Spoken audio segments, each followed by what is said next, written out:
साथियों, आप लोग कैसे हैं। उम्मीद ही नहीं विश्वास है कि आप सभी दोस्तों अपने बोर्ड एग्ज़ाम की तैयारी में बहुत ही बेहतरीन तरीके से व्यस्त होंगे। तो मैं आज आप लोगों के लिए बहुत ही इम्पोर्टेंट क्वेश्चन लेके आए हुए हैं जो कि ऑब्जेक्टिव आज कराया जाएगा। समझ गए दोस्तों। पिछले क्लास में भी मैं आप सभी दोस्तों को बहुत ही इम्पोर्टेंट ऑब्जेक्टिव बताए हैं। अगर आप सभी दोस्तों में से कोई दोस्तों वो क्लास नहीं देखे हैं तो आप यूट्यूब पे जाइए, सर्च कीजिए सक्सेस स्टडी पॉइंट और आपके सामने वो पेज खुल के आ जाएगा और वहाँ पे आपको प्ले लिस्ट के रूप में हर एक क्लास मिल जाएगा। तो आपको वहाँ से एक एक क्लास करके क्लास कर लेना है। समझ गए दोस्तों। तो आइए आज का सेशन शुरू करते हैं। आज 10 ऑब्जेक्टिव क्वेश्चन लेकर आए हुए हैं। देखिए दोस्तों, बोर्ड का थोड़ा लाइट का प्रॉब्लम चल रहा है, इससे आप लोग को दिक्कत नहीं होना चाहिए। थोड़ा एडजस्ट आप लोग कर लीजिए। समझ गए। हम जितना बोल रहे हैं उतना करना है। समझ गए। तो देखिए आज 10 ऑब्जेक्टिव क्वेश्चन लेकर आए हुए हैं आपके बोर्ड एग्जाम के लिए, जो कि बहुत ही भिविया है दोस्तों। समझ गए। तो आपको इग्नोर नहीं करना है। आइए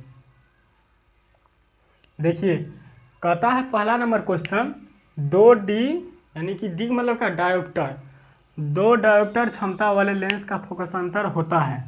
कितना होता है? 2 डायोप्टर क्षमता वाले लेंस का फोकस अंतर क्या होता है? 50 डायोप्टर होता है। समझ गए। एक डायोप्टर बराबर कितना होता है? 50 होता है कि नहीं होता है? एक डायोप्टर तो बराबर 50, तो 2 डायोप्टर बराबर, एक डायोप्टर बराबर 25, तो 2 डायोप्टर वाले क्षमता वाले लेंस का फोकस अंतर कह रहा है। समझ गए। तो 50 डायोप्टर हो जाएगा। समझ गए। कितना हो जाएगा इसका? देखिए इसमें आपका ऑप्शन है 20 डायोप्टर, 30, 40, 50, तो ऑप्शन नंबर डी हो जाएगा। समझ गए। अब दूसरा नंबर क्वेश्चन देखिए, किसी उत्तल लेंस का फोकस अंतर 50 सेंटीमीटर है तो उसकी क्षमता क्या होगी? किसी उत्तल लेंस का फोकस अंतर 50 सेंटीमीटर है तो उसकी क्षमता क्या होगी? +2 डायोप्टर। क्या हो जाएगा? +2 डायोप्टर। डायोप्टर जब भी निकलेगा वो प्लस में निकलेगा, +2 डायोप्टर हो जाएगा। ऑप्शन ए में था 5 डायोप्टर, बी में था -5 डायोप्टर और सी में था -2 डायोप्टर, डी में था +2 डायोप्टर। समझ गए। अब 3 नंबर क्वेश्चन देखिए, प्रकाश की किरणें के समूह को क्या कहते हैं? आप लोग को थ्योरी में बताया गया है प्रकाश की किरणों के समूह को किरण पुंज कहा जाता है। क्या कहा जाता है? किरण पुंज कहा जाता है। ऑप्शन कौन सा देखिए, ऑप्शन ए में है प्रकाश स्रोत, बी में है किरण पुंज, सी में है प्रकीर्णन, डी में है प्रदीप, तो option number B is right. समझ गए। अब देखिए 4 नंबर क्वेश्चन क्या कह रहा है, उत्तल लेंस की क्षमता होती है, उत्तल लेंस की क्षमता धनात्मक होती है। क्या होती है? धनात्मक होती है। और अवतल लेंस की क्षमता ऋणात्मक होती है। ये क्वेश्चन भी है, अवतल लेंस की क्षमता ऋणात्मक होती है, आपको थ्योरी में बताया गया है। कोई स्टूडेंट क्या करता है जानते हैं दोस्तों, ये दोनों में कन्फ्यूज हो जाता है। तो कन्फ्यूज नहीं होता, जैसे और लगा रहेगा अवतल तो उसमें ऋणात्मक माइनस लग जाएगा, उत्तल जब लगा रहेगा तो प्लस लगेगा। समझ गए। तो इसमें कोई दोनों मार देता है, ऐसा गलती नहीं करना है बोर्ड एग्जाम में। एक एक क्वेश्चन आपको स्कूल टॉपर या बिहार टॉपर से रोकने के लिए मना कर सकता है। समझ गए। तो आपको एक एक क्वेश्चन भिविया मानना है। अब देखिए 6 नंबर क्वेश्चन क्या कह रहा है, अवतल लेंस को कहते हैं, अवतल लेंस को क्या कहा जाता है? अपसारी लेंस कहा जाता है कि ना? आपको थ्योरी में बताया गया है कि नहीं बताया गया है? अगर आप सभी दोस्तों थ्योरी नहीं किए हैं तो आप थ्योरी से पहले जा कर लीजिए, इसके बाद। समझ गए। बहुत इंपॉर्टेंट है दोस्तों, बहुत ही तोड़ तोड़ के बताया गया है। देखिए अवतल लेंस को कहा जाता है अपसारी लेंस। क्या कहा जाता है? अपसारी लेंस। और उत्तल लेंस को कहा जाता है अभिसारी। अगर यहाँ पे अवतल की जगह पर उत्तल रहता तो अभिसारी हो जाता। समझ गए। तो आइए 7वां नंबर क्वेश्चन पे, निम्न में से कौन सा पदार्थ लेंस बनाने के लिए प्रयुक्त है? क्या कह रहा है? निम्न में से कौन सा पदार्थ लेंस बनाने के लिए प्रयुक्त है? देखिए जल तो होगा नहीं, ये लेंस बनाने में काम आएगा? नहीं आएगा। कांच होगा क्या? ये भी नहीं होगा। प्लास्टिक होगा क्या? ये भी नहीं होगा। एकमात्र ऑप्शन बचा है मिट्टी, ये आपके काम आ सकता है। समझ गए। तो ये आपका लेंस बनाने में प्रयुक्त है मिट्टी, option number D is right. देखिए अब 8वां नंबर क्वेश्चन कर रहा है कि किस दर्पण से हमेशा वस्तु से छोटा प्रतिबिंब बनता है? वस्तु से छोटा प्रतिबिंब किस दर्पण में बनता है? अवतल में बड़ा बनता है। आप लोग कमेंट कर रहे हैं, बहुत गलत।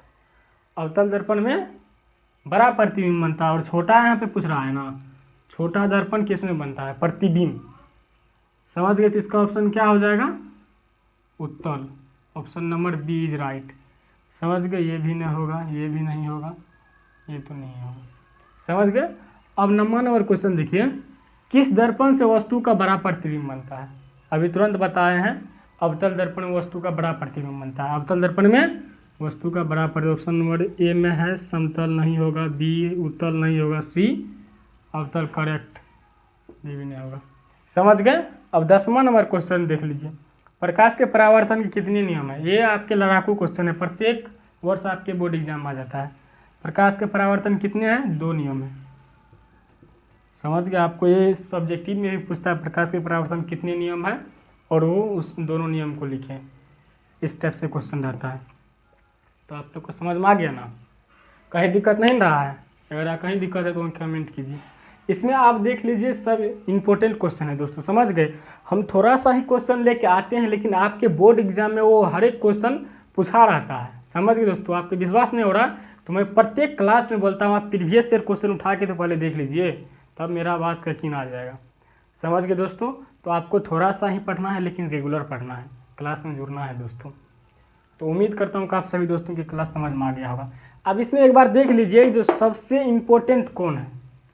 देखिए ये जो आप देख रहे हैं, ये बहुत ही बेबिया है, 1 नंबर क्वेश्चन पूछ देता है हर एक वर्ष। उसके बाद देखिए ये, समझ गए। उसके बाद उत्तल लेंस की क्षमता क्या होती है ये, और अवतल लेंस की क्षमता क्या होती है, बहुत ही बेबिया है दोस्तों, समझ गए।